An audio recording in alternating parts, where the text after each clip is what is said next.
Yeah, you're a pretty girl, but you'll never be as pretty as your sister. And I tell you what, it's a bit of a shame about your elephant legs, you know, but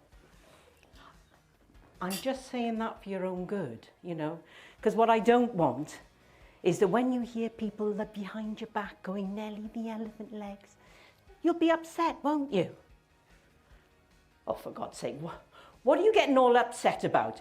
You know, the trouble with you is you don't know a joke when you hear it. That's half your problem, isn't it? You're far too sensitive, aren't you? Far too sensitive. Can't say anything in front of you without you going getting upset, making a big deal out of it. Okay, exactly what part of you're a bit of an idiot do you not understand?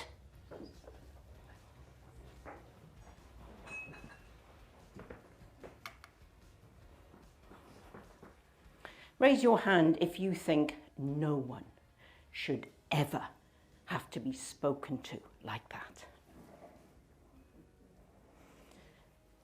But sadly, it's something that happens far too often. It's such a common problem. And who are these people? These people who have to make these snidey little remarks at you. These people who have to make those insulting remarks at you. Those people who have to be downright intimidating. I'm going to use a bit of a technical term here now, so apologies, but I think you'll follow the drift. So basically, it's these people who are total arseholes. I know jargon, what can you do, hey? But where do these people show up in your life? Maybe it's somebody, a parent, or somebody in the workplace, or maybe that person is your personal partner. But wherever they show up, they do immense damage to you. When you are under that grip of that person who has to only rise themselves by making you feel small. And what happens is you lose your voice. You become at that point where you feel, oh, I can't even say anything. What could I possibly say? They'll only kick off. Or that person who really takes away your dreams, makes you feel that you can't even trust yourself anymore. Now, when you're around somebody like that, wherever that person shows up in your life, you feel like you're walking on eggshells. You've heard that expression, right? Yes. But what happens when you tread on eggshells? They break. So that means, how can you even move? And if you can't even move, how are you ever going to dance? And by that I mean, how are you ever going to get back in touch with your spirit, with that person that you are? How are you ever going to get back in touch with the joy that you should feel inside? But what if you could make a difference? What if you could release yourself from that person's grip? What if you could find yourself in that place where you know, no matter what the circumstances, you are able to stand in your truth, say what you feel, and not feel intimidated by anybody else? What if you could feel that you could remove fear from your life? What if you could every day know that you are feeling super confident? But here's the issue. Because when you're in that place where you're in the grip of someone else's control, the truth is you're actually in the worst possible place to do something about it for yourself. So how do you get to that tipping point? How can you get yourself over that line where you can burst the bubble of that person's control and power over you? Well, you see, what I believe This is about the respect agenda. Raise your hand if you agree. Say aye. Aye. How do you get yourself to that place where you can expect that respect from somebody else? And how can you not lose yourself in the process?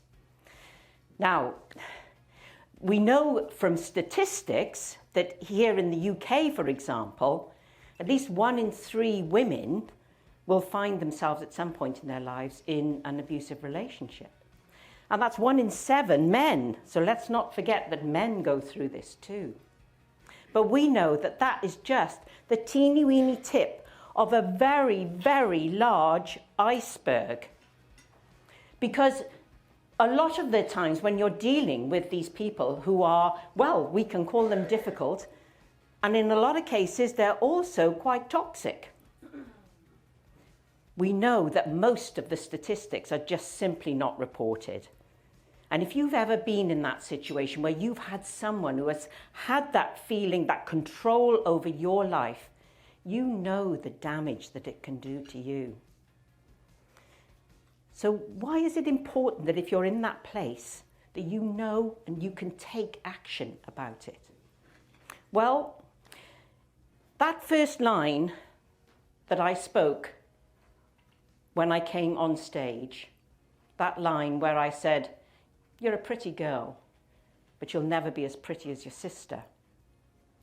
Just 2 weeks ago, I was working with a client, a man who's having problems with his wife, and he told me that this is what his mother-in-law said to his 11-year-old daughter. Now, can you imagine the impact of hideous words like that on an 11-year-old child? And all will be said in that child's best interests. So what's the issue here? The issue is that if we don't sort it out in this generation, it's something that can be perpetuated. And there's another important reason why you should never let a situation like this continue. I know you're all eating your pudding, but could I have a volunteer up on stage? Could somebody come up? All I want you to do is to pass these to me one by one when I ask them for you. Okay, starting with the top one. Okay, so what you got for me? What have you got for me? Oh, great. Sleep. I've got your sleep. I'm there inside your head, worming around, and guess what? Now you can't sleep. But I'm sorry, that's not enough. What else? What else you got? Oh, my appetite. Oh, good. Yes, I'm very glad when you can't eat because I'm right there inside your head. I'm right there causing all that churning inside your stomach and you can't even eat properly. That's not good for you, is it? Pretty good for me, though. Pretty good for me, makes me feel really good. Yeah, come on. What else? Oh, your blood pressure. Now your blood pressure's sky high. Oh, I bet you're down the doctors every other weekend, aren't you? Yeah. Oh, this is great. Yeah, so, but not quite enough for me. What else? What else have you got?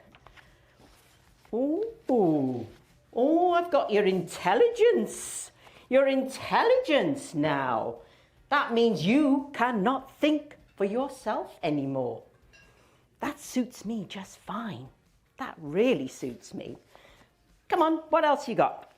Ah, your health. Yes, that's the impact of all of those others, isn't it? I can see it's building up now. I got the power.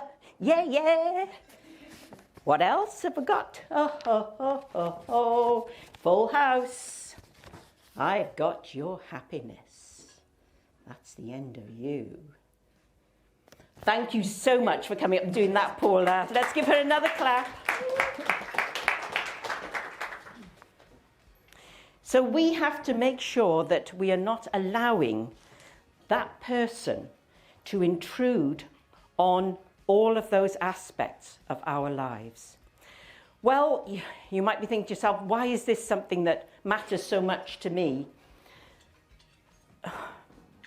Well, it's an experience that I have had. I myself went through a manipulative, controlling, abusive relationship. I'm not going to go through my whole story today because many of you have seen it. But what I am going to do is just sum up how it feels. Because let me ask you this, you know, when you start a new relationship, you're kind of, you're in that place where you want to give to that person. You want to feel the trust and the empathy with that person. So I want you to picture it like this.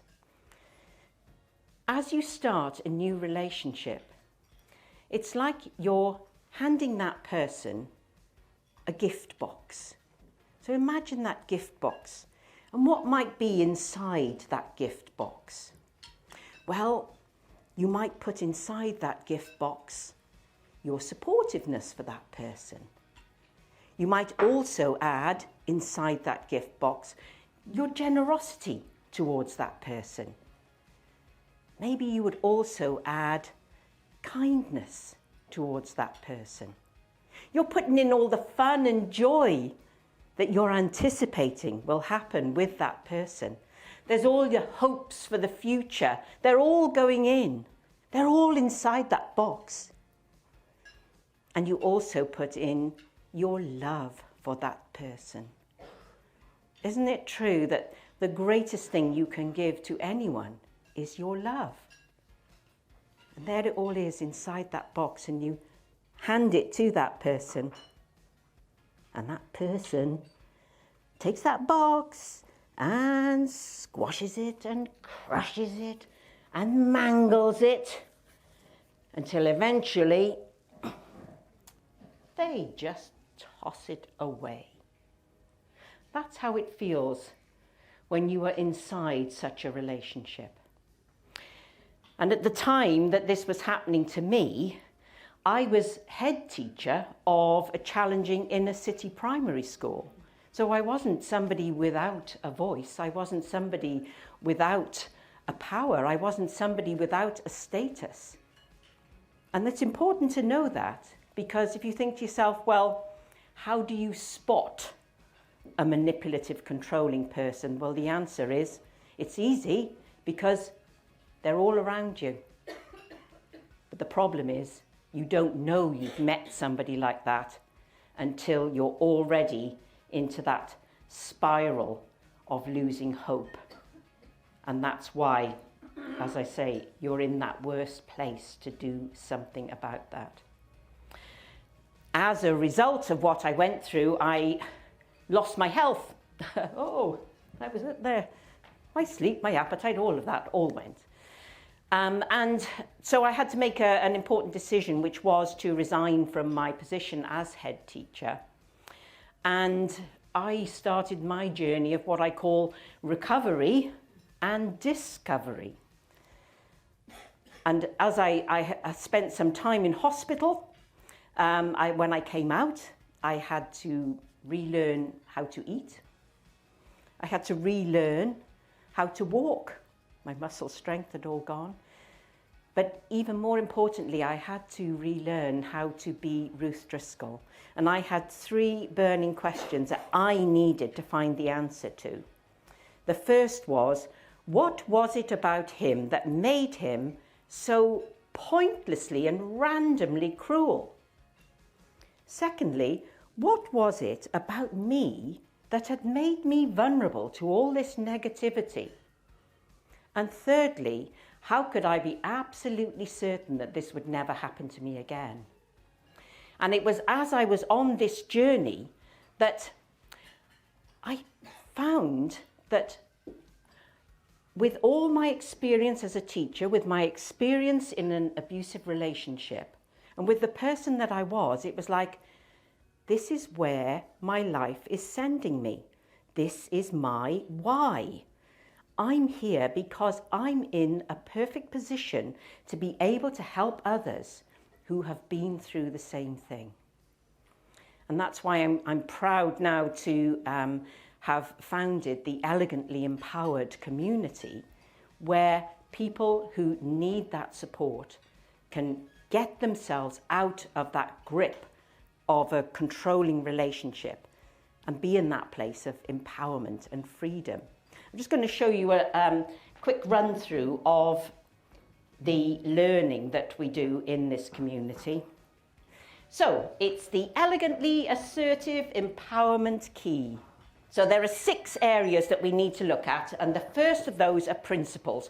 Because when you have been, even if it's not your personal partner, if it's somebody at work or a parent, and you're in that completely disempowered state, it's really important that you are able to rebuild yourself, because you've completely lost track of who you are. You can look in a mirror and not even recognize yourself. And so in the Elegantly Empowered community, we learn the self-respect repair kit. We've got to repair you, make you understand again who you are and the value that you offer to our world. The next area that we look at is perspective. Now, this is where we're looking at that first question that I had when I was on my route for recovery, which was, what was it about him that made him so randomly and pointlessly cruel? Because understanding the way in which these controlling people operate puts you really ahead of their game. This is where you're able to see exactly what is happening so that you can change the perspective of how you're seeing that person. And that way, you can actually really quickly start to pop the bubble of their power over you. And we do that through the empowering insight instigator, understanding how that person works. Now, the third area is its patterns. And this one answers the second question that I had, which was, what was it about me that made me so vulnerable to those negative messages about myself? Why was I able to just accept that and not kick against it? We do that through the self-worth awakener. And also, I'd like to show at this point, in your goodie bags, I've put a book. The book is Notes to My Younger Self. It is an international best-selling book, and I'm very privileged to be one of the contributors to this book, where we were invited to write a note to our younger selves. My story, I think, is on page 112. So we were invited to write a letter to our younger selves. And so it's in this letter to my younger self that I'm exploring my conditioning. Because in order to understand your own patterns, in order to be able to understand the way in which you are behaving, the reactions, the responses, the triggers that you are feeling, we have to look down at what went on before, what was happening in your younger life that has created these default patterns of behavior. Because where they are not serving you, would you agree? We've got to change them, haven't we? We've got to get you making more empowering choices about your behaviours. So you've each got one of those in your pack. Then the next area is preparation. Now, this area, which I'm going to look in a little bit more detail in a while, this is about understanding the way in which you communicate and you don't actually realize what you're communicating, because there's so much of what we do in terms of our own body language, our tonality, the facial expressions, that unless we understand what it is that we're communicating with somebody, we can think we're saying something, but we're actually giving a completely different impression to that other person. And when you are dealing with someone who is difficult, who is toxic, then you've got to be absolutely certain that you know exactly what it is that you are delivering, so that nothing can be misconstrued, nothing can be turned around and thrown back in your face. And we do that through the perfect poise plan. Now, the fifth area is practice. Now, This is absolutely key, because this is knowing how you can put those words together so that you get the impact that you need, so that you can stop that person in their tracks with the way that they are controlling you. And that way you are very clearly giving that message, I'm not going to be pushed around anymore. Pretty important when you're dealing with somebody toxic. Because here's the thing, it's a really important concept to remember. A bully is looking for a victim, not a challenge. So guess what? When you become a challenge and you don't behave like the victim anymore, they've got to go and look elsewhere to get that power for themselves. So really important, and knowing exactly how you can safely stand in your power. Everything here is about safety, because we never know how far a toxic person can take things. So you've got to know that you are certain and that you are safe every step of the way. And the final area is parameters, because in terms of answering my third question, how can I be certain this can never happen to me again? Well, this is a really important question, so that you are able to live your life to the full. The problem with people who are under that grip of control is their lives are only half lived. So we've got to make sure that they are able to live life to the full, not feel, well, you know, okay, I've managed to rid myself of that controlling person, but now I'm afraid to build new relationships. There are certain things I'm afraid to do. We've got to remove all of that. And we do that through the Healthy Boundary Builder. Many of the clients I work with, they're going through divorce, and so they're needing to co-parent. So you can't even just walk away. That, you know, that's not enough to give you back your life and control over your life. So we're going to go a little deeper into the perfect poise plan now. Now, when I'm dealing with people where that person is really toxic, we really have to go to quite a deep, granular level. But what I wanted to do today was to make sure that I was giving you some helpful things that you could use, perhaps if you know, a difficult customer. We've talked today about Manish, the dentist, and his lovely wife, Shilpa. And so I've spoken at one of Manish's events over in Mumbai on how to deal with difficult people. Because when you're running a business, you have customers who can be difficult, you have staff who can be difficult. How do you manage to get yourself to that place where you can deal comfortably with them and you're not losing sleep, you're not losing your appetite, your blood pressure's not going up, you're not losing all of those things to that other person? When I first started in coaching, I dealt with a lovely lady, her name's Corinne, and she ran a beauty parlour. And when we had our first session, she said to me, Ruth, she said, I've got this member of staff, it's this young girl, and honestly, I don't know what to do about her. And it's really affecting me badly, because it's affecting my relationships at home. I'm not sleeping, so I'm snappy with the kids. I'm awful to my husband. It's absolutely, I don't know what to do. It's driving me mad. And basically what was happening was this girl was regularly turning up late for work. And so Corinne would say to her, you must make sure that you're coming into work on time. And so she'd pull her into a meeting where, she was going to let this girl know exactly what was what. And as soon as they started having the conversation, what happened was that this girl, she suddenly started crying. And then Corinne she'd start crying too, and the pair of them, they'd end up hugging each other. But she still continued coming into work late. So the key thing was to know, well, who's gaining here? Who's gaining by those tears?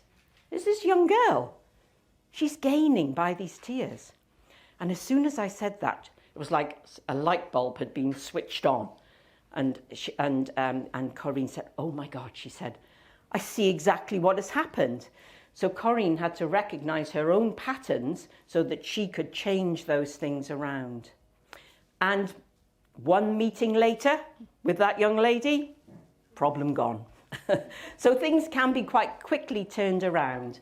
But let's look at some of the things that you can do. So the first, posture.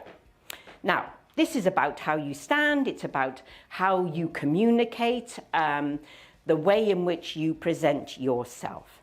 Now, when you are dealing with somebody who is difficult or someone who is toxic, then you can feel in a very disempowered state. But I'm going to give you a little strategy just now that will help you any time that you feel that you're dealing with somebody who is starting to suck the energy out of you and making you feel uncomfortable.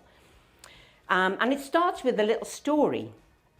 Apparently, the ancient Mongolians were the most ferocious of warriors. They were people that could not be defeated. And people would ask, well, what is their secret? What is it about them that makes them so powerful? It doesn't matter how strong the other enemy is. They always get beaten. There was a key thing that used to happen. They used to bring their families to the battleground and put their families behind them as they fought. So now their reason to win was huge. There was no way that they could be defeated because they knew if they were defeated, the enemy would get behind them to their families. So I want you now to just think of someone who is so precious to you that you would not let any single thing happen to that person. Someone that you would say, I would die rather than have that person harmed. Think about that person. Now I want to invite you to just all stand up. Keep in mind that person. Feel that energy inside you. Feel the strength, the energy of a tigress or a tiger in the case of the gentleman in the room. Think of that strength. If you think that that person is going to be harmed, they're right there, just behind your legs. And if you are not strong enough, if you can't stand up to this person, then it's they who will be harmed. Feel that strength inside you. And then I want you to say in your loudest voice, you are not getting past me. Ready? Together? You are not getting past me. Now hold on to that energy. Hold on to that power. Feel that strength inside you. Now soften your face. Soften your face. But feel that strength. Can you still feel it? Can you feel that strength? And say again, but this time in a softer voice, but still with the strength. You are not getting past me. Ready? You are not getting past me. Now, what you have there is an absolute superpower. Because if you can tap into that energy, any time that you think someone is trying to exert their power from you, just tap into that energy. Your posture will follow because you'll be feeling the strength right in your core. Right, thank you very much. Please sit down. And the next is outcome. Now, it's very unwise to go into a conversation with somebody who is difficult and not have a very clear thinking in your head of what you want to achieve from this. Now, the best way to think of it is, yes, there's things that I need, but think about what that other person needs as well, so that where you can, you're creating a win-win outcome. That's the way you're most likely to have success. But even if you're dealing with a very difficult, very toxic person, you still need to prepare. You need to prepare in the sense of knowing, what's that person going to say to me? What's that person going to try to do to get themselves back so that they've got the control over me? So think about the outcome that you want to achieve, so you're planning how that conversation is going to work. And the other key thing to plan is your exit. Because what you don't want to have happen is that they have got back inside your head, they've totally frustrated you, and you're, "Ugh," and off you go. Because then you're out of the control again. So you work on what your exit strategy is going to be. And if you can see, I'm going to get nowhere here, you don't stick around. But what you say is something on the lines of, I can see we're not getting anywhere right now. We'll take this conversation up again another time. I'm going to leave now. So what you've done here is you have gracefully left, but you've also kept the door open so that they know this is not done yet. And influence. Now, this is about your mindset. This is about what happens up here for you. This is where the battle is won. The battle is won between your ears. So it's what you're telling yourself. It's you, if you're giving yourself those disempowering thoughts of, oh, he's going to get the better of me again, I'm just going to end up in tears again. Already you're in the place of losing, so you've got to win this battle up here. And as I say, you know, this is something we can take to a really granular level. Now, the next one is serenity. Serenity. Now, by that, I mean calmness. Did you know that the strongest thing you've got is your calmness? That's why when we did that power posture, I got you to soften it, because you don't need to be aggressive to be powerful. You don't need to be aggressive to stand up to a bully. The calmer you are, the stronger you are, because it's when you are in that place of calm that you hold on to the one of the things that you gave away, which was your intelligence. By staying calm, you keep yourself in that place where you are still in control of what's going on inside your mind. And what I mean by is it's an active calm. So it's not the sort of calm where you're saying, oh no, we'll just keep nice and calm. Everyone stay nice and calm. It's all going to be all right. It's not that kind of a calm. It's an active calm, a strategic calm. It's a calm where you are in control of that outcome. Now, I want to give you a little story here now. This was in the days when I was working as head teacher, and the school that I was in, it was in a city area. It was a primary school, so their children go from 3 through to 11 years of age. Very culturally diverse school.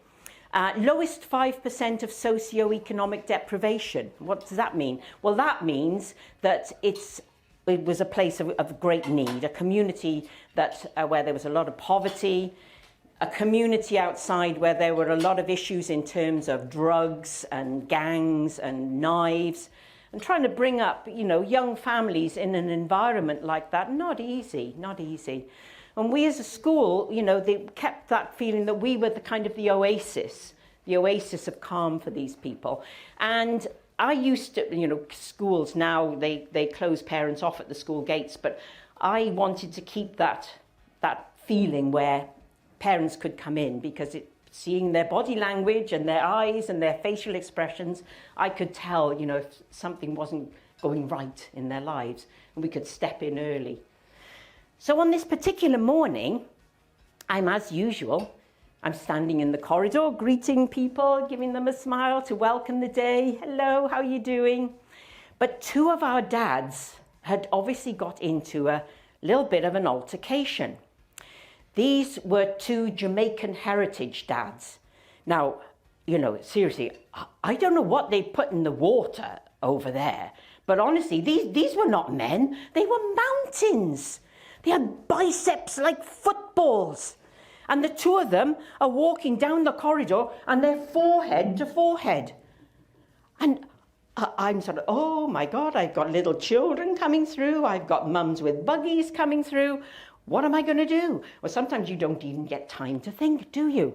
So, seriously, I was like Usain Bolt, if his legs had been shorter. And if he was a bit less fit. And he was a middle-aged woman. Well, to put it another way, I went as fast as I could. And I bobbed up in between the two of them, and it was like a rooftop over my head. I'm telling you, there's loft space here. And I said, now, gentlemen, we really don't want the children to be seeing this, now do we? Have you ever had yourself in one of those positions where you suddenly thought to yourself, I'm not sure I've thought this through? We don't want the children seeing this, do we? And guess what happened? One went that way, one went that way. And I'm left in the corridor, bobbing. Okay, get on with the day now.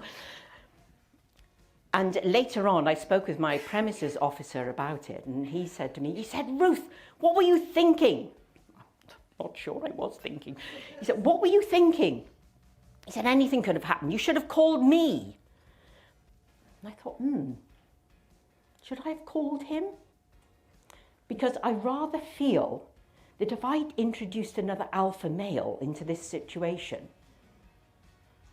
it might not have gone quite as smoothly. So it led me to thinking, well, what was it that made the difference there? And the difference, I believe, was that I went in with a very different energy to the energy that was in place. And I think this is something to really consider, because when you're in a situation where your emotions are being triggered, it's very easy to react. But if you can keep a place of calm, it means you are able to respond.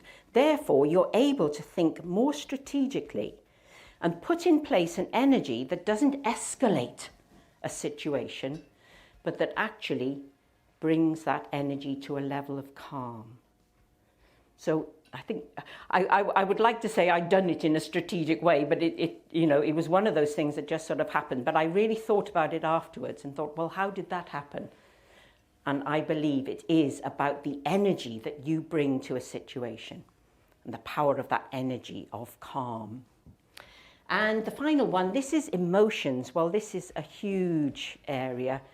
So for today, we've already had a quotation from the amazing Viktor Frankl, who was, he was a professor in Austria before he was sent to Auschwitz, and he ended up sweeping the ashes out of the gas chambers, and fantastic control over his own mind, that he was not destroyed by going through that most awful of circumstances.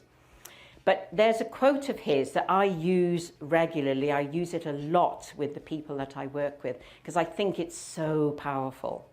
And it's this: between stimulus and response, there's a space. In that space is your power to choose. And in that choice lies your growth and your freedom. I'm going to say that, I'm going to repeat it, because I think it's one that really, you think, when it resonates with you, you think, whoa. Between stimulus and response, there's a space.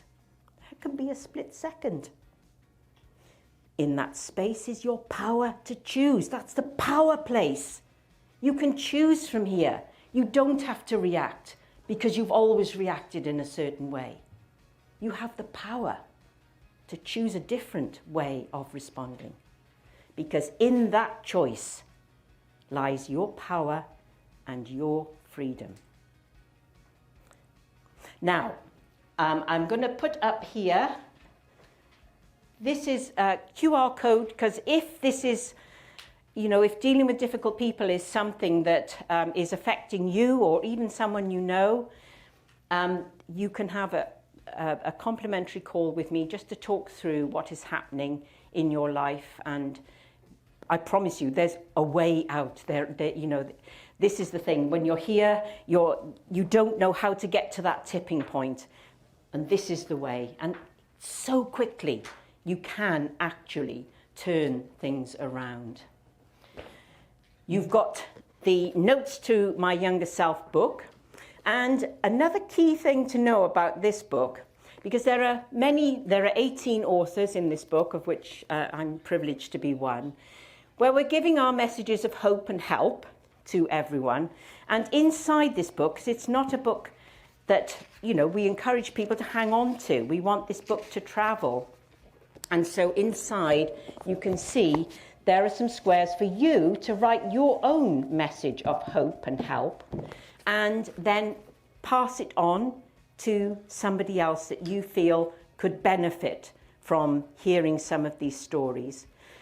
When, after we had first published this book, myself and another couple of the authors, we did a workshop up in Glasgow, and I was travelling on the train up to Glasgow, and for the last part of the journey, the train was pretty empty. And this young lady who had got on at the station before, she walked through and she came and sat right opposite me. I was on one of those table seats. So she sat directly opposite me. I'm here and she's right there, and she's on the phone. And I could hear from her conversation that she's going through some awful trauma.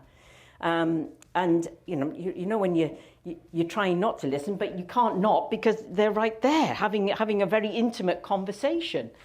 So I knew that she was experiencing some real difficulties. And after she finished her conversation, she started talking to me, and she started saying to me, why are you going to Glasgow? And so I was able to tell her about the workshop and show her the book. And she went, "Oh my God," she said, "I've literally just walked through 3 empty carriages, and I've sat opposite you. And when I stood on the platform waiting for the train, I was praying for an answer." So it was like one of those ones that just sends a chill down your spine. So her story was that she had split up from her partner. They were a gay couple, and they had 5-year-old twins. And it was the partner who had given birth to the twins. And now this lady was being denied access to the 5-year-old twins by her partner, who clearly was an abusive and controlling person. And, because she was not the biological mother, and I guess they hadn't done whatever legal documentation needed to happen, she had no call at all to be able to go to courts and get access to her children. So it was a very sad story, but it also just shows, doesn't it, sometimes that you never know where there are people who are going to need these messages of hope and help, and just sometimes just that little thing, simply that you were there at that point in time. You never know what you helped to prevent happen, or where you maybe gave somebody just that little glimmer of hope that they were able to continue and find a better way. We've been hearing wonderful stories all morning from people who've been through the adversity and are now out the other side and thriving and giving back to the people in their lives. So to finish, I just want to say, well, how do you deal with difficult people? Well, the answer is that you do it with respect. Respect for yourself, that you don't allow anyone else to break through those healthy boundaries that you have around yourself. But also that you treat that other person with respect. Now, that might sound surprising, because the chances are you feel that they absolutely do not deserve respect. But the key thing here is that it means you stay congruent with who you are. You are not behaving in a way that that person has triggered you to behave. You're holding on, therefore, to that respect for yourself. Thank you.